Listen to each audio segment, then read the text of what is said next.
Let me, apart from welcoming you, I also want to obviously introduce Kyle.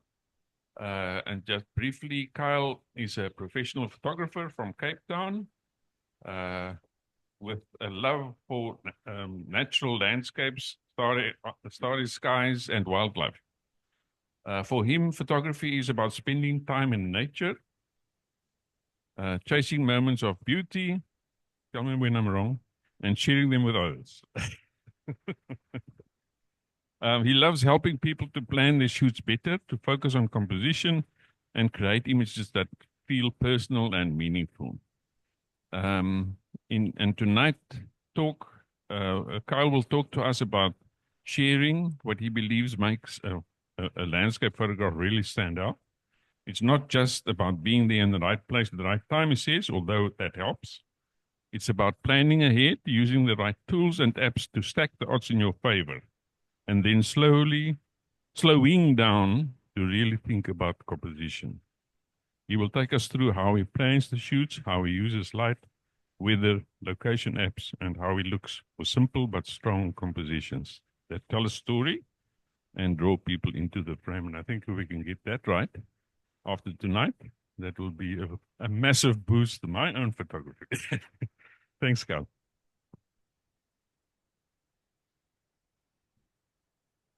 Thank you for having me here to talk. Just check I'm not too echoey in the back there. Hello. Okay. So often when someone asks me what I do for a living, I say I just press a button. That's generally the easiest answer. The camera does all the work, right?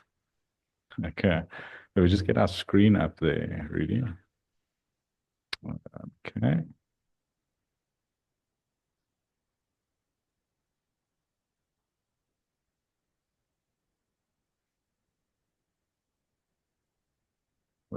It looks like it's kicked me out of the Zoom.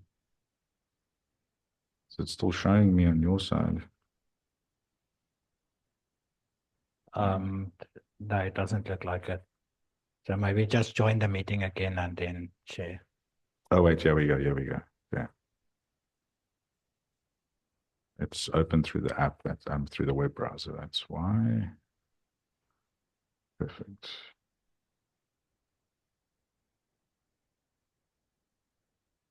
Okay, here we go. How do we make it bigger? Can we do that? I don't think it's Okay, can everyone see what's over there? What's happening?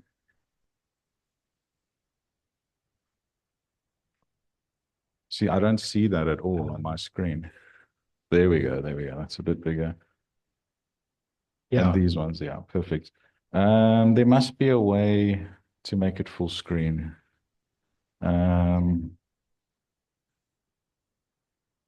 We can see it fine on Zoom. Let's just see. Okay, so you can try and figure that out, really, while I'm speaking. So this evening, I was asked to talk about apps and planning, and I'm going to talk about that, but it's quite boring to tell you this is how you open an app and we click here and we click there. That's got no relevance unless you're out in the field actually using it. So I'm going to be talking about that for a small part, but in general, I'm going to be talking about what makes a great landscape photograph. For those of you who've heard me speak before, you know, the more you ask me questions and engage with me, the more you guys get out of it. I don't get bored, you don't get bored. It's a win-win for everyone. So if you don't understand something, please stop, ask me. We can discuss it, chat about it. Let's engage and understand photography a bit better. So my first question to you guys is, what genres of landscape photography have you tried, if you've tried any, or have you heard of? And my reason for asking this is landscape photography isn't just one small little genre of I'm shooting a big landscape. There are a lot of things that fit into the genre of landscape photography. So what types of landscape photography have you tried before, anyone? Seascapes, yeah, nightscapes. Cityscapes? I've got 10, so we're on to 3. We're doing well. Anyone else? Yeah, aerial, very good, very good. Four. Come on, you guys got four. It's a camera club. Yeah, so got nature. I haven't put that in too much. I focus more on pure landscape, but yeah, you can do a little bit of like environmental with like wildlife in landscape. Abstract, that's a very good one. Minimalism. So there are a lot of genres that fall under all scopes of photography, but have a particular relevance under scapes or landscape photography. So I've got your very classic landscape photography. Then we got seascapes, mountains, forests, nightscapes, aerial, black and white, minimalist, abstract, weather and seasonal photography, and urban and cityscapes. So I'm going to go through this quite quickly because I think you guys kind of understand what these are. But your classic landscape is sort of what you would envision, a big sky with some mountains, a foreground, that very classic landscape type of scene. And then our seascapes and waterscapes, we do waterfalls, do a lot of long exposures with these for the seascape water motion. And we do a lot of this here in the Cape because we obviously have access to really good seascape locations. And then mountains and deserts, we also have quite nearby. We've got Table Mountain right here. We've got the Drakensberg Mountains where people come from all over the world to photograph. And then we've got Namibia with this beautiful deserts, 7-hour drive to the border if you're a bit heavy on the pedal. And what I like about mountains and particularly desertscapes is they are very inviting to shoot panoramas. So it's a nice way to shoot panoramas. I find the panoramics are not as popular as they used to be, purely because a lot of our media gets seen on social media and a portrait orientation looks bigger on a digital screen. So those very wide shots don't get taken as often as they used to be, and used to see them a lot more in landscape photography. But I find the big open vistas of like the Northern Cape and Namibia are perfect for shooting panoramic images. Then forests and woodlands, we don't have as many as up in Europe, but we do have some. Managed to get some in the Overberg area. Clarence has some really nice areas where we can go and shoot the poplar trees. And then we have some nice forests up in Mpumalanga area. And then we have around the mountains as well. And in all the little valleys, there's nice waterfalls to go and shoot in those areas. And then nightscapes and astrophotography, this is something I personally am very passionate about. I've spoken here before at the club about astrophotography many years ago. And I go and shoot a lot of nightscapes and astrophotography. And then aerial and drone photography has become very popular with the access to drones. So getting those top downs and those unique angles, very, very popular at the moment in terms of shooting landscapes. And then black and white, not so much in landscapes, but it does have a place. And I put infrared because I know there are a few members in the club that enjoy shooting infrared, and I've seen some really good landscape infrared images come out of this club. I personally haven't shot infrared before, but I've just mentioned it here. But we can also do very nice black and white with landscapes as well. And then minimalism and abstract landscapes. This has become very popular recently in the last few years, particularly in the Northern Hemisphere. If you look at a lot of the competitions up there, you'll see there's a lot of this minimal or what's called an intimate landscape where they like zoom in and pick out a little scene with a telephoto and get this very minimal or abstract scene coming through. So this is quite popular at the moment. So it's not just those grand vistas that you're seeing in landscapes. Then weather and seasonal photography. I think John spoke about this last month. This is something I also enjoy shooting quite a lot of, and this is chasing the storms, going out looking for rainbows, looking for fog, looking for big waves, and trying to get those perfect weather conditions. And then lastly, urban and cityscapes. This is quite nice for those guys that live up in Joburg side. They can do nice cityscapes with electric storms over the city. We've also got nice cityscapes here with the fog as it comes in, and we can shoot these lights and that in the environment, so mixing a little bit of urban with the landscape. So that's kind of the umbrella of what falls under the genre of landscape photography. There's maybe a few things I've left out, but that's in the broader sense what completes it. So what makes a great landscape photograph? There are prizes for these answers. I've identified 7 things. If you can guess any of them, if you guess something I haven't identified, that's a bonus prize. But what do you think makes a good landscape photo? Okay, strong composition. Okay, that's under composition. Okay, lights. There we go. Good lights. Okay, there's no point in shooting in the middle of the day. Okay, balance falls under composition. Falls under composition. Come on, we've got 3. There's 4 more. Composition. Okay, that falls under lights. Storytelling. There we go. That's a good one, Ken. What's that? Oh, you got one. Sharpness and detail for sure. Definitely. 2 more. 2 more. What do you do with the photos once you've got them? Drama. We already had storytelling, Kim. You have to be here for prizes. That's the important bit. John says emotion. What's that? Okay, but what do you do before that? Process them. Who said that first? Mel. Okay, post-processing, right? Big part of photography. And there's one more, but I don't remember what it is. So we'll see now. Okay, yeah. So the 7 I've got are strong composition, good light, depth and scale. I think someone did say depth. Who said from front to back? Did I give someone?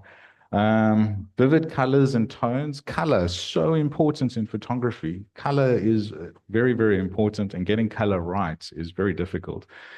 Sharpness and detail, a unique perspective of storytelling, and then obviously post-processing finesse. So I believe if you can put all of these 7 things together in one photo, it should make a great landscape photo, right? Right? We hope so. So let's talk about these, break these down a little bit. So I'm going to talk a little bit about composition. This is a little mix of sort of basic composition. So in composition, there are no rules. They're just like what I like to call guidelines or basic logic. Okay. So having a straight horizon, that's quite basic logic, right? If your horizon's very skew, it doesn't feel right to your eye. So a lot of these compositional techniques, you might not know the names for them, but they feel right to your eye, and that's trusting your eye and that basic logic in composition. So flow is very similar to leading lines, but doesn't necessarily have to have a leading line. It's just the natural flow of your image from a particular point. So where does your eye start in the frame and where does it end up? You don't want your eye to start at the top of the photo and go up, right? So you need to have that natural flow in your image where your eye moves across all the elements and ends up at a particular point in your photo. Then leading lines, a few of you have mentioned that. This is a really easy technique initially when you start off with to try and bring the viewer's eye to the focal point. So you're going to use lines like natural lines in rocks, in clouds, that are bringing your eye to that focal point or that point of interest. And then basic rule of thirds, this is a really important one. It's one you get drummed in by everyone at camera clubs or whenever you do photography, but there's a reason why, and it works really well. So you need to make sure that your focal point or point of interest sits more or less on that rule of third. It doesn't work for every photo or every scene, but it is a good principle to put into practice when taking photos. And then framing. So this one's a lot less obvious when you're out in the field, but you're looking for sort of natural framing, looking for in the rock arch, that's quite easy. But if you look at the bottom one there at the Caldas, I use those rocks in the foreground to frame my scene, my point of interest. And we can also use negative space to frame. So if you look at this image I have of the lilies, you can see I've shot it very carefully and thoughtfully. I don't have any lilies going out of my frame. I've sort of framed it so that nothing's touching the edges. Nothing's touching the bottom or the top. So that natural space around the lilies is actually framing that scene, and it looks good and well composed as opposed to having a bit of the lily sticking out of the top or out of the bottom. And then triangles, I call them triangles because it's easy to remember, but this is basically converging lines. So when two lines converge to a point, so very similar to leading lines, but a little bit more advanced. If you have these converging lines to a point, that is a really strong movement of the eye. Your eye likes to go to where two lines meet. It's that similar principle like with a train track, and the train track goes and it meets in the distance. It shows you that depth and that into your image. So this helps with depth and creating three-dimensionality using triangles or converging lines. And then balance, having some balance in your photo. You can balance with negative space, but it's also nice to balance with other elements in your frame.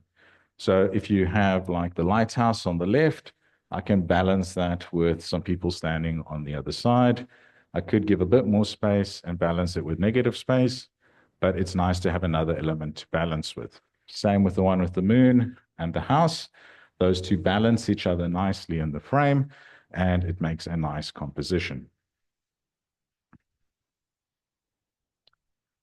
So having good composition is number one. Number two is having good light.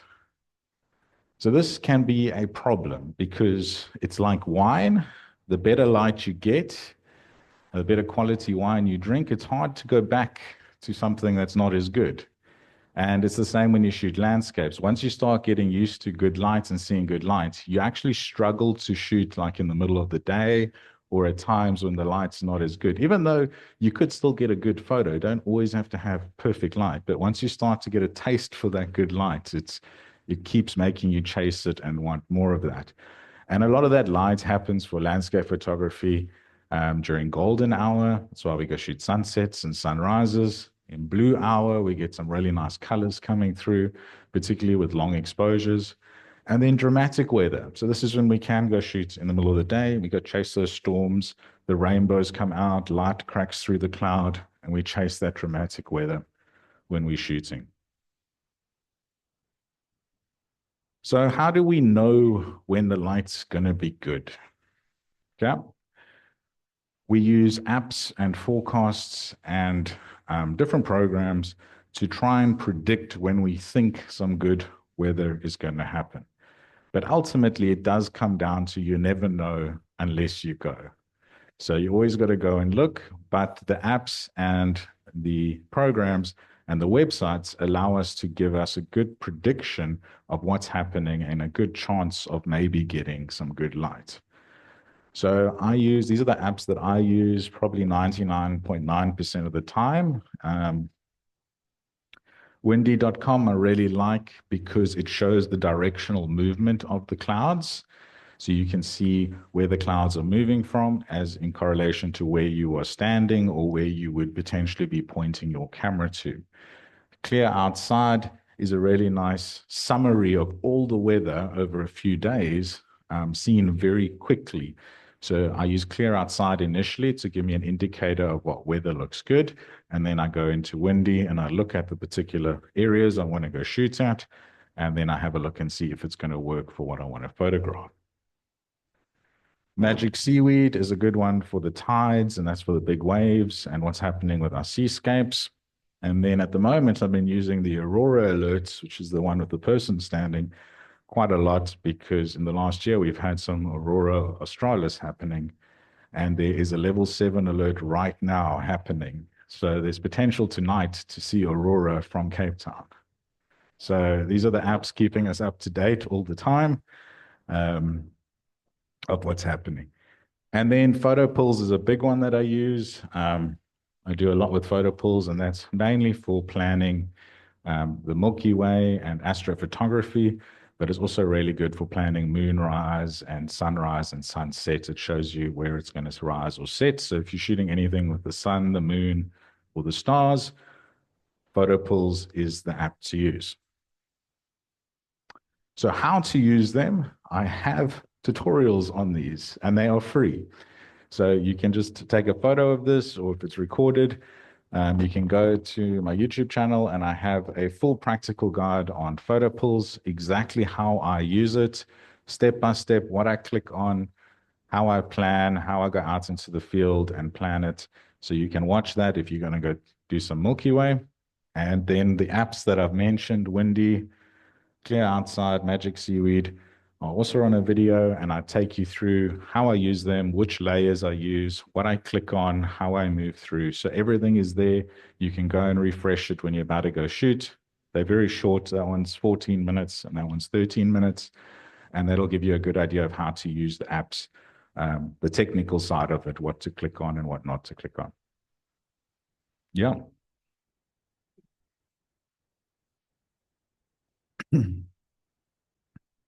For the weather apps, yes, you do need the internet access.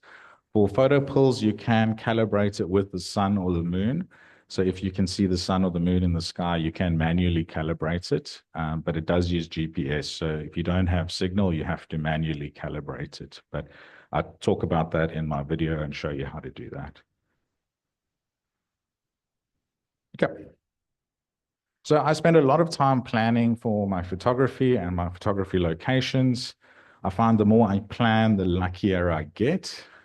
So scouting is really important. If you're going to a new location, say you're going to Plet or you're going to Pringle, or you're going to stay somewhere for the weekend, take a drive in the daytime. Don't just go out at sunset. Go earlier, walk around, find your compositions, open the app, see what the weather's doing.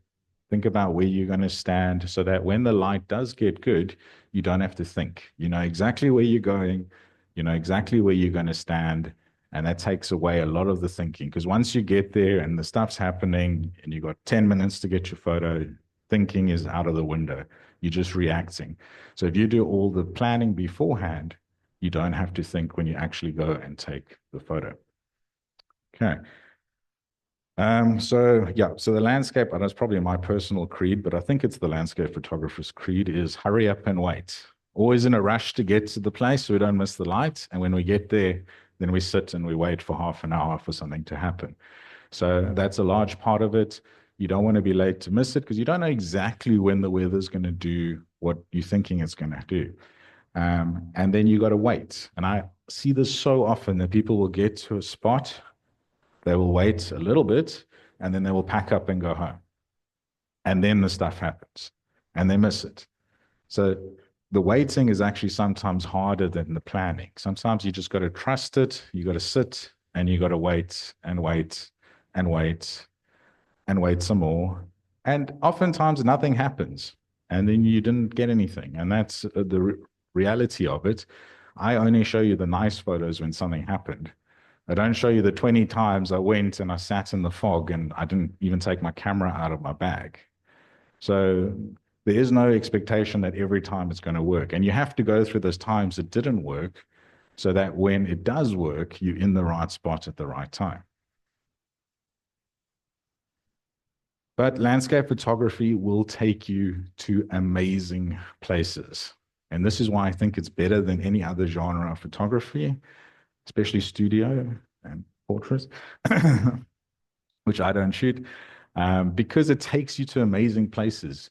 You know, people say to me, aren't you worried AI is going to replace what you're doing? I was like, well, AI doesn't take you to places. A large part of the photos I show you are about the experiences I had being there, experiencing the lights, experiencing the conditions, and that can't be taken away by something online. But often the best weather or extreme weather, which is what we chase, is very, very early in the morning. So it's getting up at 2 a.m., 3 a.m. to hike up the mountain so you're there at sunrise, or very late hours, like the aurora alert for tonight's set between midnight and 2 a.m.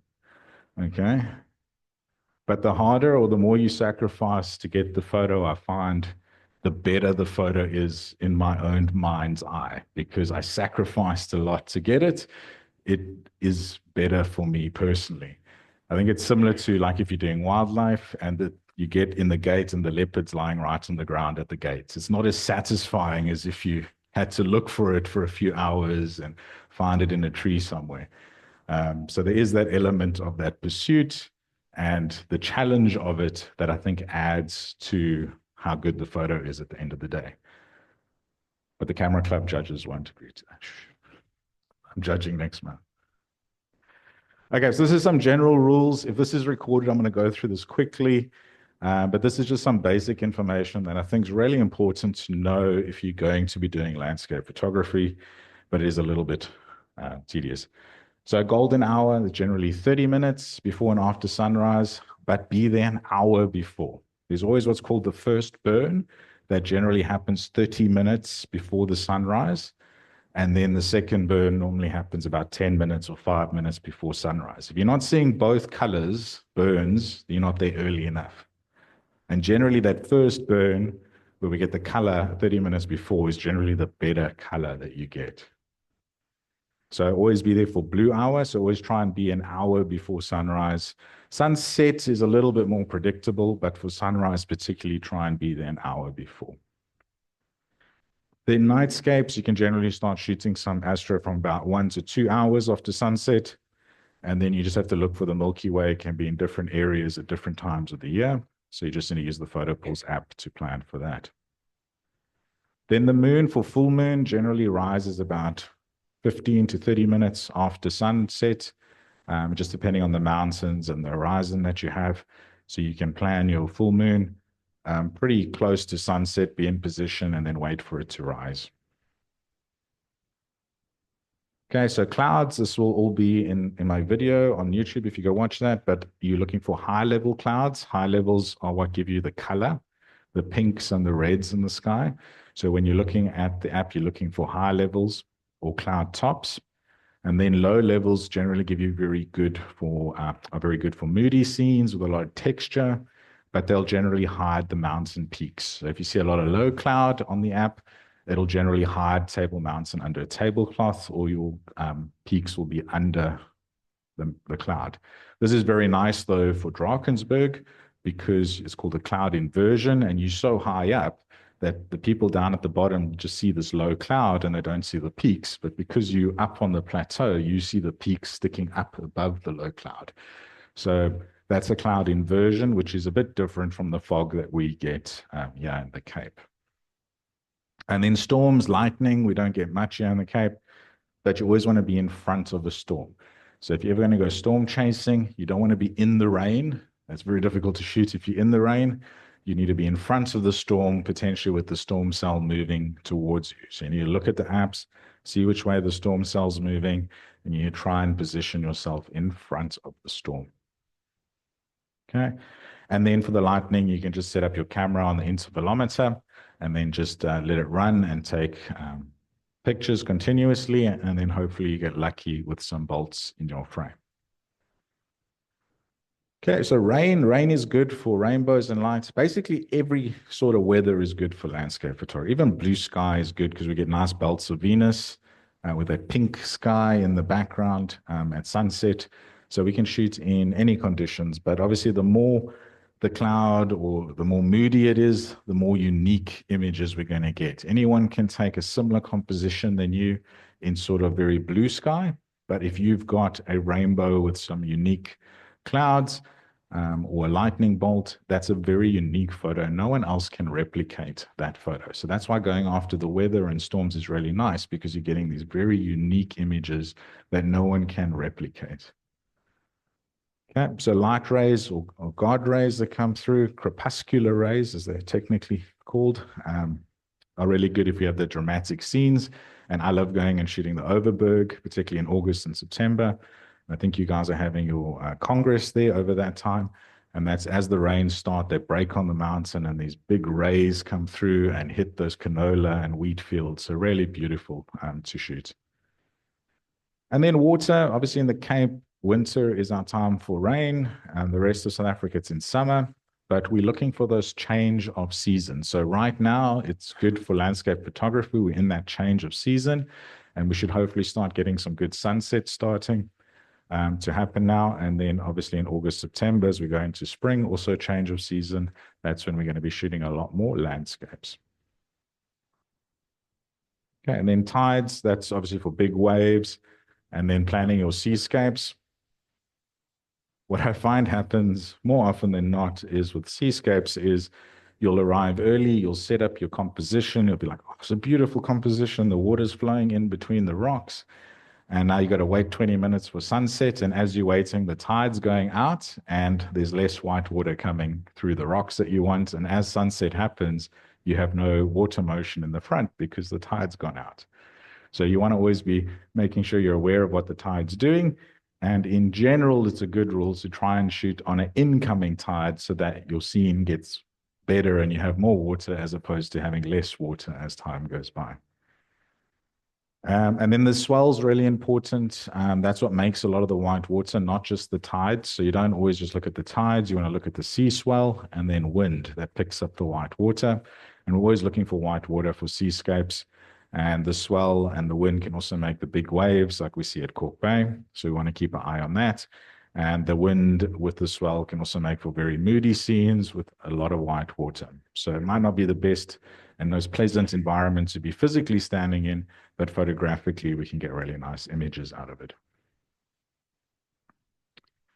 Okay, so the next thing I want to speak about still falls under light, and that is soft light versus harsh light. And these are kind of the two extreme lights that we end up shooting in a lot for landscape photography. Soft light is that very diffuse light and produces gentle transitions and really good shadows and highlights, as well as really good colors in our landscape image. And this is generally not shooting directly into the sun. So always when I'm shooting soft light like this and I want good colors and good highlights and shadows that are protected with that dynamic range, I often have the sun to my back or off to the left or the right. So I always want to be shooting to the left or the right of the sun or the sun at my back. And that's great during golden hour, blue hour, particularly overcast days, and also in foggy and misty conditions. You want to try and keep the sun as close to your back or off to your sides when you're shooting.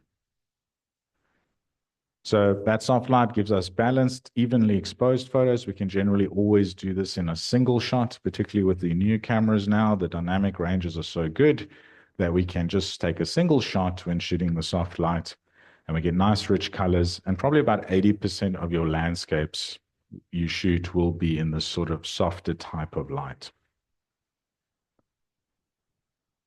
So harsh light is very direct and strong. This gives us high contrast in our images. They're very high dynamic range between the shadows and the highlights, and it can produce those very deep shadows, often used for silhouette shooting. Very strong textures and dramatic effects. So shooting in the midday sun, which is quite nice. If you're doing like black and white, you get that very strong contrast between your shadows and your highlights. Shooting into the ball of the sun can be very nice with those silhouetted images. And then you can also get some starbursts or sunbursts. And then in wildlife, they use this a lot for backlit shots where it picks up the edge of the fur and you get that nice light coming through the fur. But generally, if you're shooting directly into the sun, your dynamic range is so high that you want to try and shoot bracketed if you can. So you want to shoot an exposure for your highlights, your midtones, and your shadows. And when you edit, you want to try and soften those harsh edges around the edge of your sun. Because you're never going to correct for the dynamic range of the sun, so that little ball's always going to be blown out, but you don't want to see hard edges around the edge of your sun. You want to just try and soften that a bit in post-processing. So yeah, so your harsh light is more for silhouettes, for the sunbursts, and it's great for high contrast and drama in your photo. If you want to create a very high dramatic scene, it's great to shoot harsh light. But this will probably only account for about 20% of your landscapes that you're shooting with the harsh light. Unless you're really obsessed with sunbursts or starbursts, then you might have more of them in your photos. And sometimes you can get lucky and you get something sort of in between. So this was shot earlier in the year, and this was down at Hout Bay, and there was a fog coming through the bay, and the sun was sitting behind the fog, and the fog diffused that light a lot.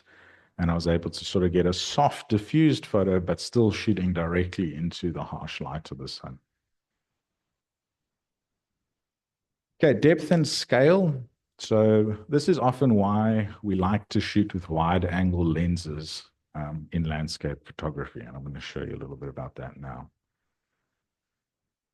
So with our wide angle lenses, we can very nicely create visual depth in our images. We can have a nice foreground, our midground, our background, and our sky. So we almost get these 4 layers in every photo that we take. And those layers create visual depth or 3-dimensionality to our photo. So if we have a look at the scene I took of the seascapes, you can see I could have just taken a photo of the dune in the background, maybe a little bit of water motion and these nice moody clouds in the sky moving towards the dune.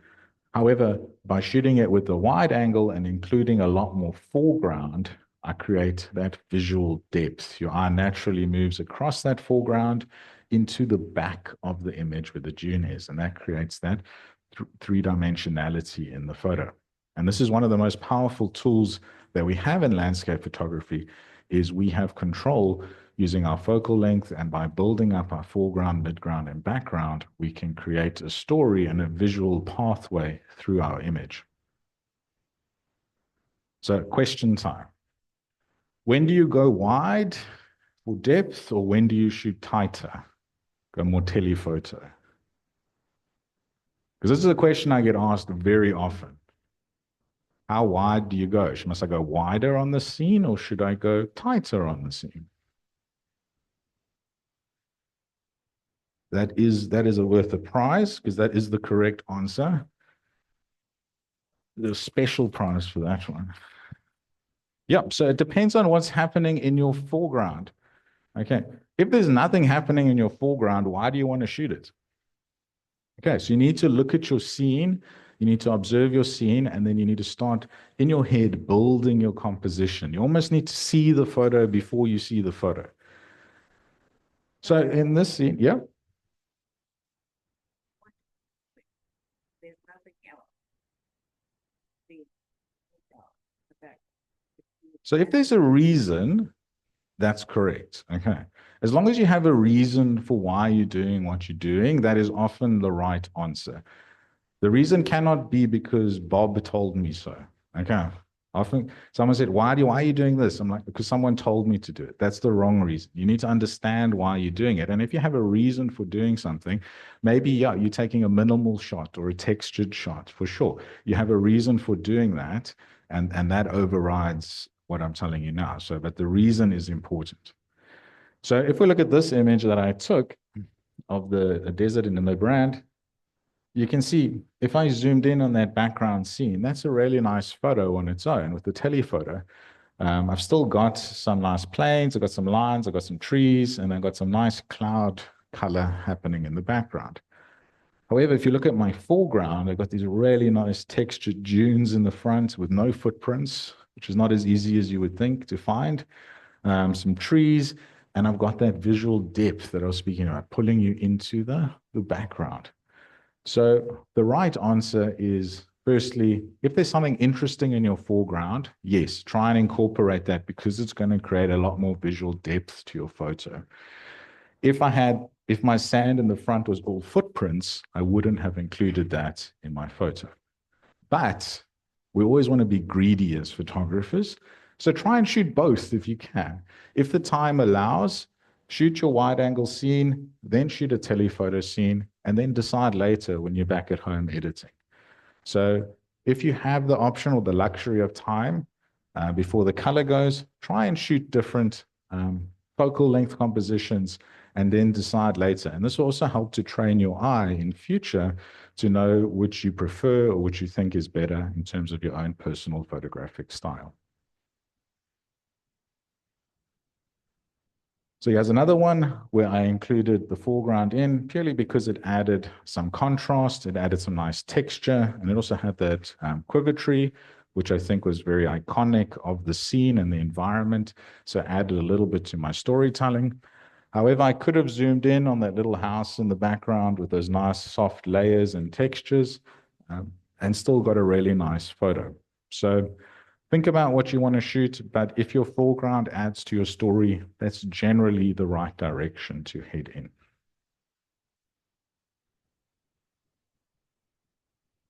So another mistake I often see that happens with photographers, particularly with new photographers to landscape photography, is they get overwhelmed by a good sky.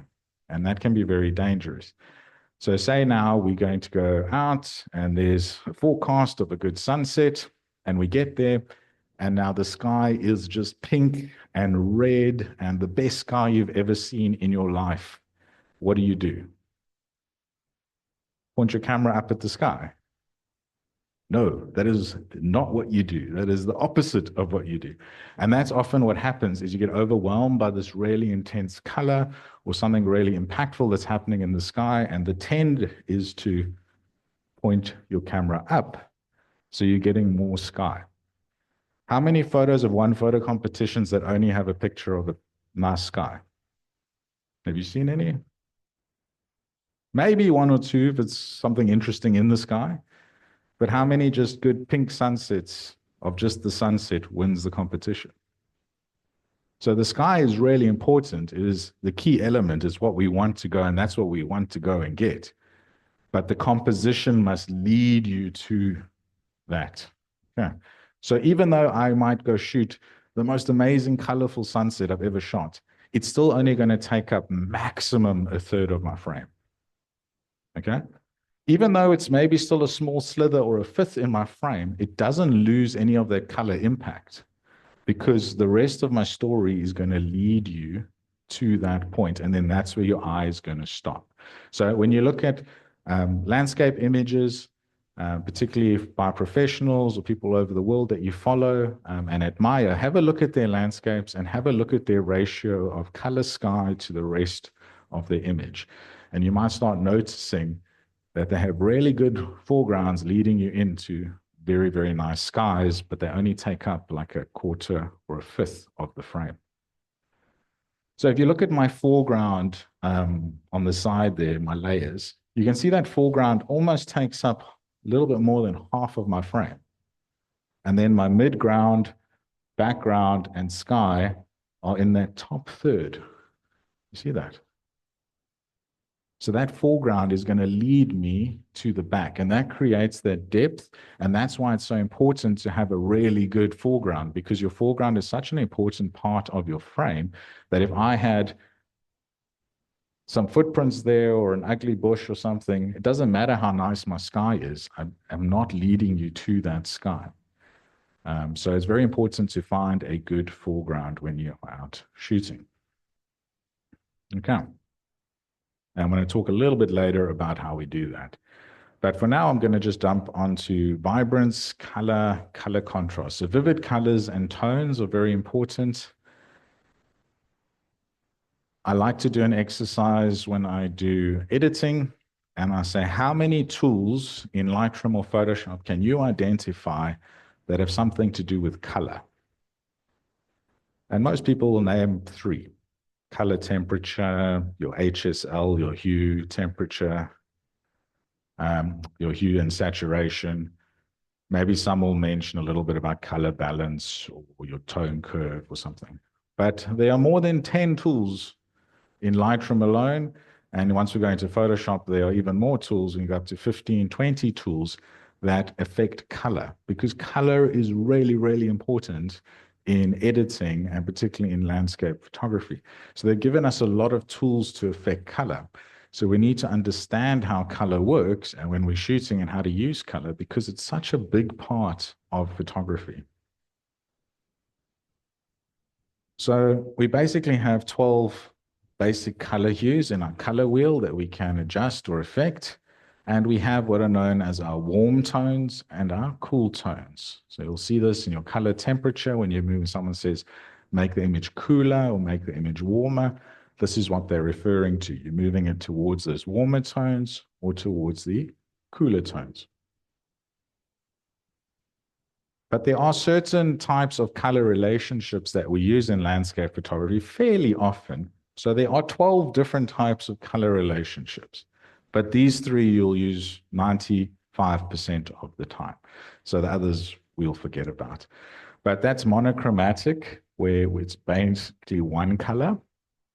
Analogous, where it's the colors that sit next to each other on the color wheel, and then complementary, where it's the colors that sit opposite each other on the color wheel. So monochromatic doesn't just mean black and white. It just means it uses one color.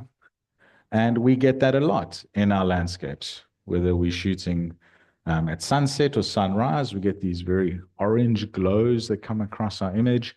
And you can see we get those very monochromatic images with our oranges or pinks or reds. In blue hour, I particularly love this in the mountains and in the Drakensberg, we get these nice layers in our blue hour. And then we can also get very intense colors if we're shooting yellow canola and our whole scene is covered in yellow, or the green wheat fields. Also a nice one I've shot last year was, I don't know the picture here, but pink apple blossoms, where I shot these orchards of pink apple blossoms. So we can use color and a color on its own to create very impactful images. And then for analogous, the colors that sit next to each other on the color wheel, there's generally three I think we use most of the time in landscapes, and that's blues and greens. So the blues and greens sit next to each other, and that we get a lot of with like green forests and blue skies and those foresty or waterfall scenes. We get a lot of that green into blue sky. And then yellow and greens is again, like I mentioned with the canola fields, we get these really nice yellows into greens and then even into blues, where we're going through three different colors and they work really well together.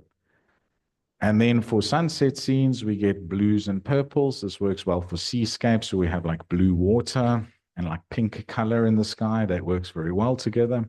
Or in this scene at Spitzkop, it's the opposite way around. I had blue in my sky and some pinks into oranges on the rocks and the mountains. And then we get complementary colors. These are opposite on the color wheel.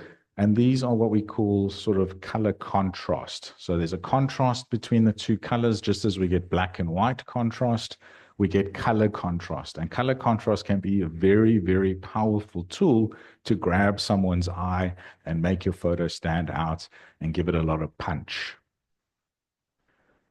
So there was a very big trend probably about 10 years ago on social media, if any of you were on Instagram back in the day, of teal and orange. And every photo had a teal and orange look to it. And these are complementary colors on the color wheel. And it was very trendy to post a picture that gave teal and orange. And you see this a lot used in movies, in movie sets, and on movie posters. They use these complementary colors quite often to grab your eye and grab your attention by using these complementary colors.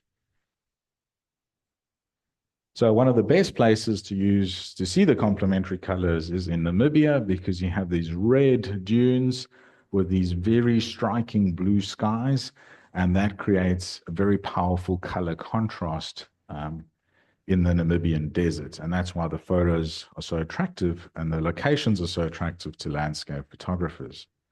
But you can also see it in wildlife. You have a pelican with a bit of pink in its fur. And by just making the background a little bit cooler as opposed to warmer, I've created a color contrast so that the bird pops out more in my photo. So sometimes just adjusting the warmth of your tone a little bit in a background can create a bit more color contrast. And this was quite an extreme case. This was in 2021 too.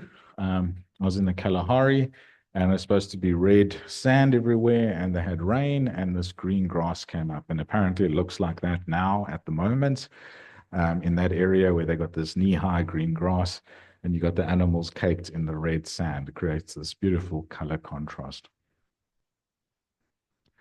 And then in landscape, so you can see, as I was saying, you can have the blue water going into that pink sky, and by having both of those tones, it creates more depth and impact to the photo as well as that contrast. So if you try and visualize this as sort of monochromatic, if it was just pink, it would still look nice, but by having that duality of the two colors, it makes it more impactful. Okay, then sharpness and detail.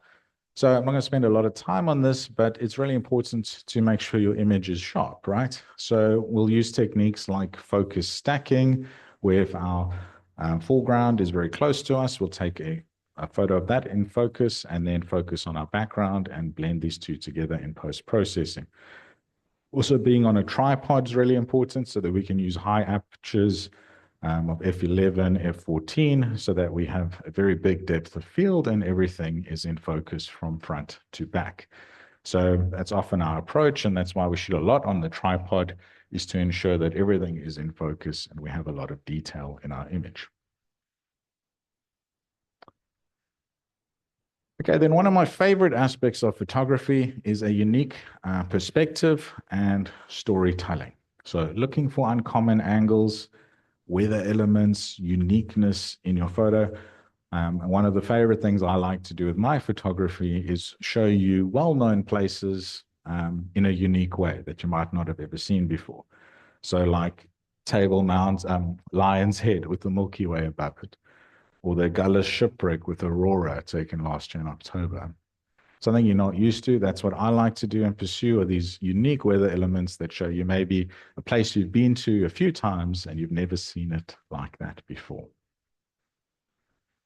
And I like to get nice and low with my wide angle lens. And this is earlier where I said I would refer back to how we can use our wide angle lenses, and by getting very low onto our scene, we can force the perspective of our scene and maybe get someone to look at it in a new way, in a way they've never seen it before. So if you get low with the wide angle lens to your foreground, you can make your foreground appear really big in your frame.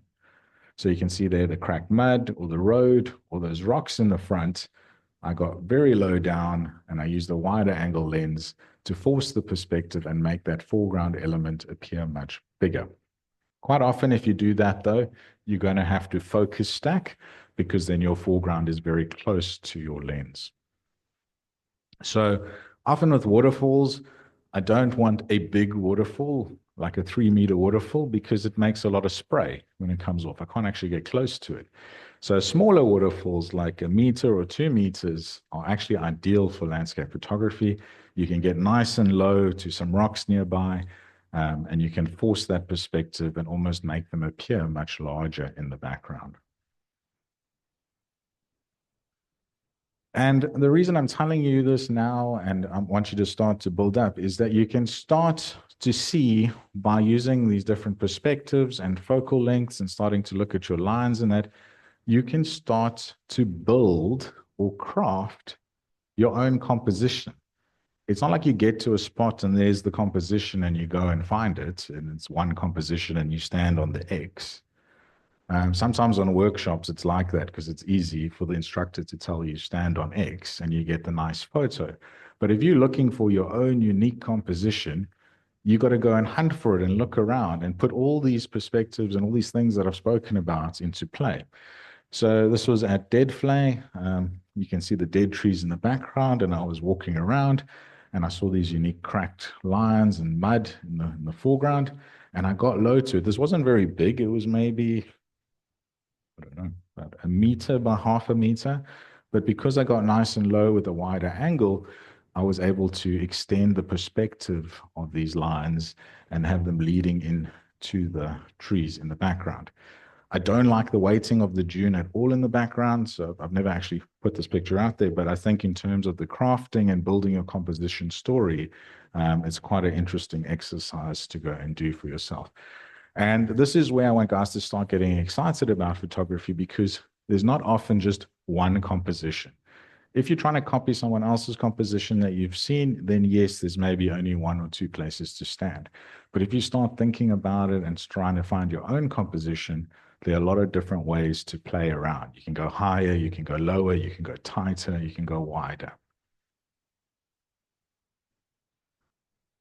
So this was at the Lilies a few weeks ago, and for me with the lilies, you often see these shots of the millions of lilies, but I really wanted them to break the horizon. So I got really low, really close to the water, and I wanted that flower to break the horizon so that it could create a much bigger visual impact and maybe show the photo in a different way or the scene in a different way with the flower taking up much more presence, a single flower in the grand scheme of all the flowers behind it.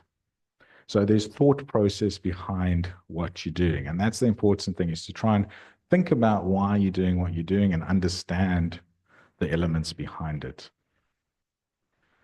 And then high angles, that's a new perspective. That's very popular, as I said earlier, with drones at the moment, but you can also hike up the mountain or take a helicopter and you get these top-down perspectives, which are quite unique, and it shows people scenes in a way they've never seen them before. And then we can also use forced perspective. Okay, so this is starting to get a little bit more advanced now in your landscape photography. But you can create sort of the illusion that an object can appear bigger or smaller using different perspectives and forcing the viewer's eye. So if you look at these two photos, the one I took with more of a telephoto lens, and that's because I wanted the Milky Way to look much bigger in the scene. And I went for more of a silhouetted image with the devil's tooth. So you still recognize where it is, but your perspective is forced onto that Milky Way, taking up the majority of the focal point or the interest of that photo. Whereas in the other image, I shot a bit wider and I used a little bit more light in the front and picked up more detail in my foreground. So those lines and that texture and those grasses that were there have a much heavier weight in the story, and that leads you to the devil's tooth and then the Milky Way in the background. So same place, taken probably half an hour in comparison from each other, but very different photos giving you very different perspectives of a similar scene. And that's what you need to start playing around with and deciding what you like or don't like, and this will influence the photos that you take at the end of the day. Another example of forced perspective was a photo I took of the giraffe with the moon, and the one on the left, I was really far away with my 600mm, and that perspective of the giraffe being really tiny in a big moon was very impactful as a story. And then as I walked closer to the giraffes, the moon got smaller and smaller in the background because the giraffes were getting bigger and bigger as I got closer to them. And that perspective of the ratio of the moon to the giraffes changed. So just where you place yourself can also change that perspective. So you see this when guys shoot the moon over these castles or cityscapes, and they have this big moon with these tiny little buildings in the front.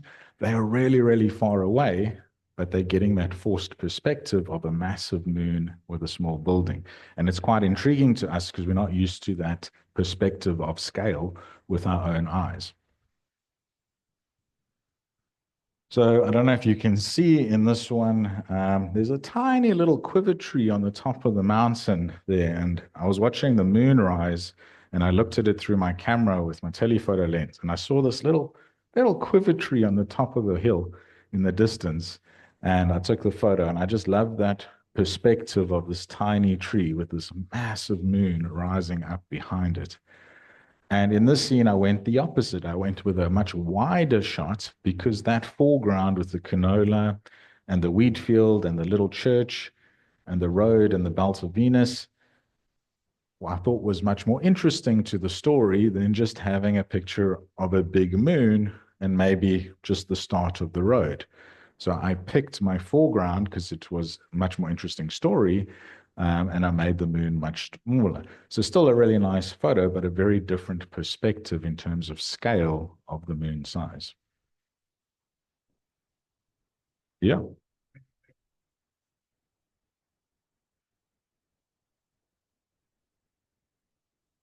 More blurred. It's, yeah, so my foreground there was just slightly out of focus. I should have focus stacked it, but I was lazy.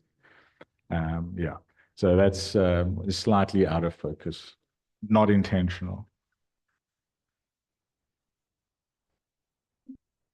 Yeah, yeah. So I left it in because I found that it wasn't that distracting in the photo. So I think sometimes it can be impactful and useful. Yeah. That's the but a good practice is to always shoot the focus stack and then decide afterwards, because you want to rather have the photo and choose not to use it than not have it and wish you had it. Okay, then adding a human element, I don't often do this, but sometimes, particularly in my nightscapes, I find it can be very impactful in creating scale to the image. So if you look at the image on the right, you can see it's a very nice picture of the quiver trees with the Milky Way, but by adding the person on the left, you get that scale. It shows you the size of how big those quiver trees are. And it also adds a story element. There's a person out in the wilderness with the light on, wandering around, exploring. So it adds a little bit of a story element as well to your photo. So you can almost craft or create a composition with a person, with some light. You can start to build and create your own compositions.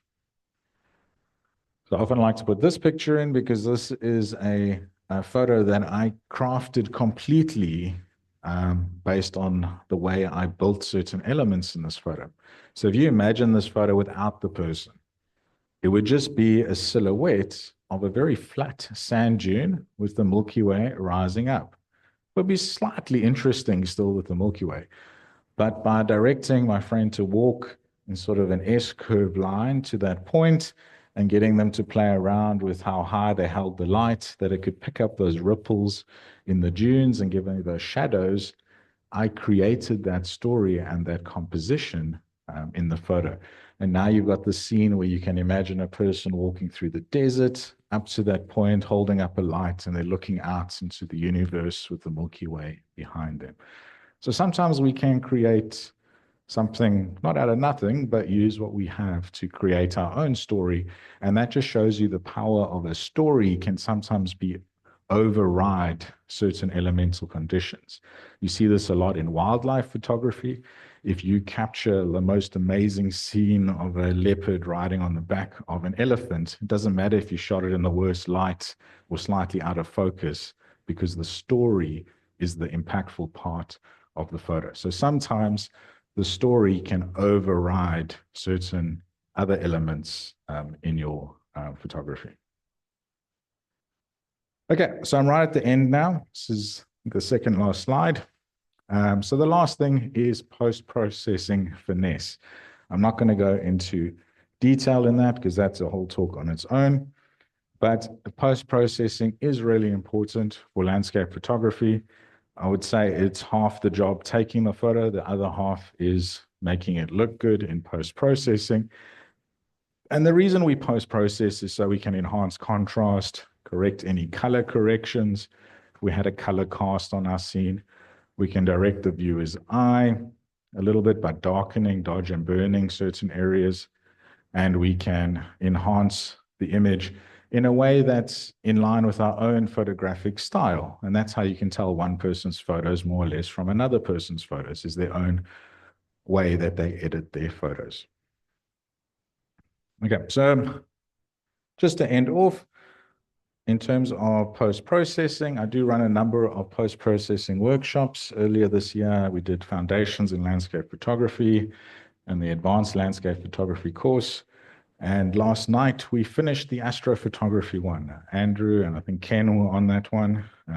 So if you want to ask Ken how it was, he said it was okay. Only fell asleep 3 times. You can talk to him about that.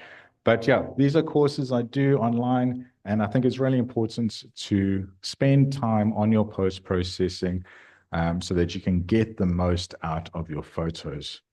And then the best way to learn a lot of what I've told you is to go on a practical workshop. I run probably about 18 different locations throughout the year, and we do seascapes, landscapes, nightscapes, all the scapes that I mentioned. So that's the best way to learn very quickly, is practically in the field on a workshop. Yeah, and if you have any questions about any of these things, you can go onto my website or you can message me directly. But that's it from me. Anyone have any questions?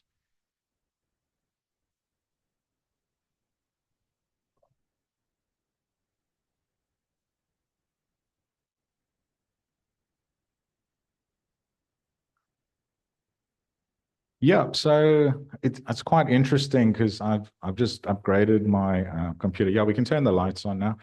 I've just upgraded my computer and I've moved a lot of my photos across now onto my new computer. And just looking through the old stuff that I took 6, 7 years ago and how many photos I took on a shoot versus how many I take now has significantly changed. I mean, I would go to Bloberg and take like 200 photos, and now I take like 20 max. So as you start to learn what you like and want, and you set up your scene, you'll do 1 or 2 test shots to check it works, and then you wait for the light to be good instead of just firing away all the time. But it's really important to do that in the beginning, though, is to fire away all the time so that you learn what you like when you look at the photos afterwards. But once you start to refine that process, you'll definitely start taking less and less photos because you sort of learned what you want out of that scene.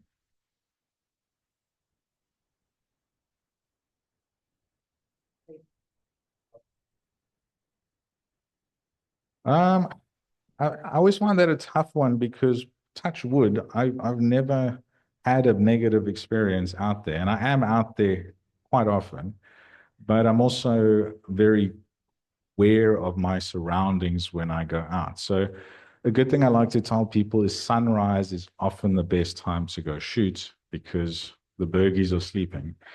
That's my main reason. But yeah, you hike up in the dark, but you come back to your vehicle in the light.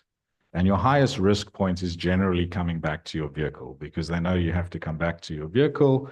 They may have seen you up on the mountain with camera gear, and they know you're coming back. So generally sunrises are best to shoot because you're coming back to the parking lot. There are lots of people around and it's light.